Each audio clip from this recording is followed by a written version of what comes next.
even in our grief, we will be resolute. For we are Americans, and we hold our head high, knowing that because of these patriots, because of you, this country that we love will always shine as a light unto the world. That was President Obama at Andrews Air Force Base in Maryland on Friday as the remains of the 4 Americans killed during the attack in Libya earlier this week were returned home. This morning, U.S. embassies around the world remain on high alert 4 days after Islamist gunmen staged a military-style assault on the U.S. consulate in Benghazi, Libya. The U.S. ambassador, Christopher Stevens, and 3 other Americans died in the assault, carried out with guns, mortars, and grenades. Protests also erupted in other countries in the Middle East, North Africa, and the Pacific Rim, with the most violent outbursts in Cairo, Egypt. Demonstrators are blaming America for a film they said insulted the Prophet Muhammad. Joining me from Cairo is Mona Al-Tahawy, columnist and public speaker on Arab and Muslim issues. Nice to see you this morning, Mona. Hi, Melissa.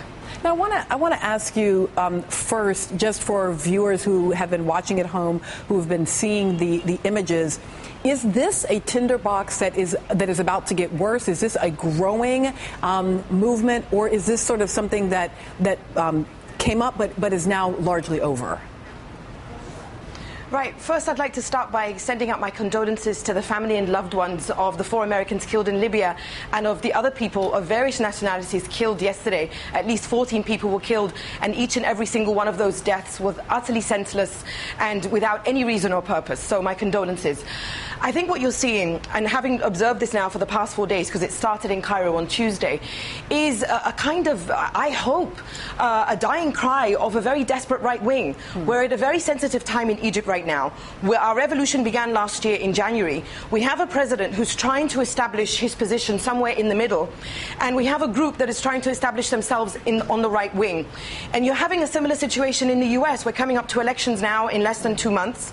There's a right-wing fringe there as well. So you've got a right wing and a right wing, both minorities, both trying to provoke people, and a whole lot of people with very, very, sometimes legitimate grievances, but sometimes utterly senseless grievances being caught in the middle.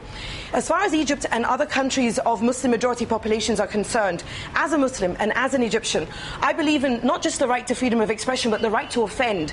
But I also believe in the right to protest that offence, peaceful protest of that offence. Yes. So whilst there are many people I know here in Egypt who are genuinely offended when anybody produces a film or cartoons, as in the case of Denmark in 2005, that are deemed offensive to the Prophet, they are truly hurt. I believe in that right to offend. If you want to go out and protest, go ahead, but do it peacefully. So what we've seen in Egypt especially over the past 4 days is a very violent reaction, especially yesterday and the day before. Mona, let me ask you about exactly that, because I think part of what I hear you articulating is about that transition to what democracy and freedom feels like, that because I hear you that the offense is real, but the nature of how one would then respond to offense is part of the maturation of what a democratic society that allows freedom of expression is. Are these just the growing pains of democracy that we're seeing? These are tremendously painful growing stages that we're going through, because we're still writing our constitution in Egypt. We're still trying to figure out the civil liberties that we've fought so hard for. The First Amendment that, I'm an Egyptian American. The First Amendment that I am so happy to use in the United States to defend my rights as a Muslim. We want something that defends our rights here in Egypt, the rights of everybody. But when I try to explain to people this very strong anti-US sentiment, I tell them, remember, and I've said this on your show before, that 5 U.S. administrations supported a dictator here in Egypt who was very happy to deny us the rights of that First Amendment, the right to freedom of worship and the right to freedom of expression. We have a sizable Christian population in Egypt. They deserve the same rights to worship and freedom that I have as a Muslim in the United States. These are the things that we're struggling over in Egypt. These are the things that so many people paid a high price for, not just here, but in Libya, in Yemen, in Syria, where thousands of people have been slaughtered by the Assad regime.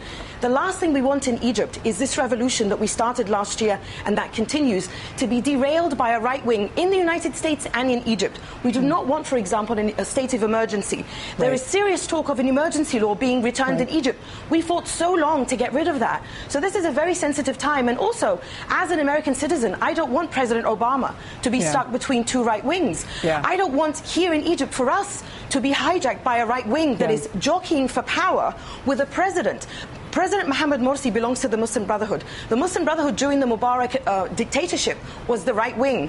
Now, the ultra-conservative groups who called for the initial demonstration on Tuesday, they're the right wing. So you've got a very sensitive political situation where people are muscle flexing and you get anti-US sentiment and religious offense being used as cards to move people. So this violence, over the past few days, no one knows who these people are, and everyone is wondering, when is this going to end? Because we want to get on with social justice and fighting poverty. And this is what our revolution fought for. That's right, the work of building democracy and moving towards egalitarianism. I appreciate, Mona, it's pretty extraordinary how you can do such a lengthy history and complex political economic discussion in so few minutes. And I always appreciate your work. Stay safe there in Cairo, Egypt, and we'll hear from you again. Thanks, Melissa. Up next, back here at home, the teacher strike in Chicago is getting national attention. The whole thing burns me up. We're going to talk to a parent who simply wants a decent education for her kids.